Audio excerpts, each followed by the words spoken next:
wabarakatuh. Perkenalkan, nama saya Enda Pertiwi dari kelas 11 F9. Di sini saya akan menjelaskan presentasi saya tentang pengangguran. Yang pertama yaitu ada tingkat pengangguran.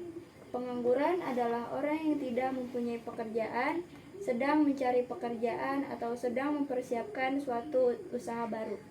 Tingkat pengangguran adalah perbandingan antara jumlah penganggur dan jumlah angkatan kerja dalam kurun waktu tertentu yang dinyatakan dalam bentuk persentase. Jika peningkatan jumlah angkatan kerja di suatu negara tidak diimbangi dengan pernyataan daya serap lapangan kerja, tingkat pengangguran di negara tersebut tinggi dan sebaliknya. Di Indonesia, berdasarkan tingkat pendidikan, jumlah penganggur didominasi oleh lulusan SMA atau SMK, di bawah atau SMK atau SMA, SMP, SD, dan di bawah SD. Pada bulan Agustus tahun 2022, jumlah penganggur di Indonesia sebesar 8,4 juta jiwa. Selanjutnya yaitu pengangguran, jenis pengangguran dan penyebabnya. A. Jenis pengangguran menurut faktor penyebab terjadinya. 1. Pengangguran konjungtor atau siklis adalah pengangguran yang berkaitan dengan turunnya kegiatan perekonomian suatu negara. Kegiatan ekonomi mengalami kemunduran, daya beli masyarakat menurun. Akibatnya, barang menumpuk di gudang, perusahaan industri mengurangi kapasitas produksi bahkan menghentikannya produksi bahkan sehingga sebagian buruh diberhentikan. 2. Pengangguran struktural adalah pengangguran yang terjadi karena perubahan struktur atau perubahan komposisi perekonomian. Perubahan struktur tersebut memerlukan keterampilan baru agar dapat menyesuaikan diri dengan keadaan baru.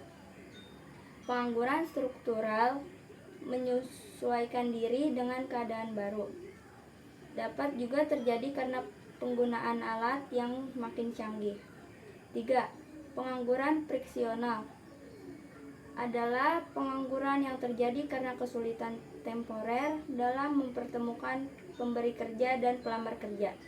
Kesulitan-kesulitan antara lain waktu yang diperlukan dalam proses pelamaran dan seleksi oleh pemberi kerja.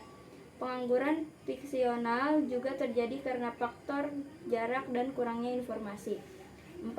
Pengangguran musiman adalah pengangguran yang terjadi karena penggantian musim. Ada waktu yang tak tercapai karena tidak ada pekerjaan dari musim yang satu ke musim lainnya. Selanjutnya yaitu ada dampak pengangguran terhadap pembangunan nasional. Pengangguran berdampak besar terhadap pembangunan nasional. Dampak pengangguran terhadap pembangunan nasional dapat dilihat melalui hubungan antara pengangguran dan indikator-indikator berikut ini. A. Pendapatan nasional dan pendapatan per kapita. Apabila tingkat pengangguran makin tinggi, nilai komponen upah akan makin kecil. Dengan demikian, nilai pendapatan nasional akan makin kecil. Nilai pendapatan nasional yang makin kecil akibat pengangguran akan menurun nilai pendapatan per kapita. B. Penerimaan negara. Salah satu sumber penerimaan negara adalah pajak, khususnya pajak penghasilan. Apabila tingkat pengangguran meningkat, jumlah orang yang membayar pajak penghasilan berkurang, sehingga penerimaan negara pun menjadi berkurang. C. Beban psikologis. Makin lama seorang penganggur, makin besar beban psikologis yang harus ditanggung. Seorang psikologis, orang yang menganggur mempunyai perasaan tertekan sehingga mempunyai perasaan berpengaruh terhadap berbagai perilaku dalam kehidupan sehari-hari. D. Biaya nasional atau biaya sosial. Dengan makin besar jumlah penganggur, makin besar pula biaya sosial yang harus dikeluarkan, mencakup biaya atas peningkatan tugas medis, biaya keamanan, dan biaya atas proses pendidikan akibat atau peradilan akibat meningkatnya tindakan kejahatan. Selanjutnya yaitu yang terakhir ada cara-cara mengatasi pengangguran. A. Cara mengatasi pengangguran siklis. Salah satu caranya adalah memperlakukan dengan mengarah permintaan masyarakat untuk membeli barang dan jasa, serta memperluas pasar barang dan jasa. B. Cara mengatasi pengangguran struktural. Untuk mengatasi pengangguran struktural diperoleh berbagai langkah seperti pengadaan, pendidikan, dan pelatihan sebagai persiapan pekerjaan baru. Memindahkan tenaga kerja ke tempat yang membutuhkan, meningkatkan mobilitas tenaga kerja dan modal yang ada, serta mendirikan industri yang bersifat padat karya. Cara mengatasi pengangguran prisional adalah mengusahakan informasi yang lengkap tentang permintaan dan penawaran tenaga kerja sehingga proses pelamaran, seleksi, dan pengambilan keputusan menerima atau tidak dengan berlangsung lebih cepat.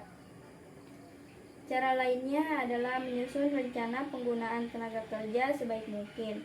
D. Cara mengatasi pengangguran musiman adalah memberikan informasi yang kelas tentang adanya lowongan kerja pada bidang lain. Hal lain yang dapat dilakukan adalah melatih tenaga kerja agar memiliki keterampilan untuk dapat bekerja pada masa menunggu musim tertentu. Sekian presentasi yang dapat saya sampaikan, kurang lebihnya mohon maaf. Wassalamualaikum warahmatullahi wabarakatuh.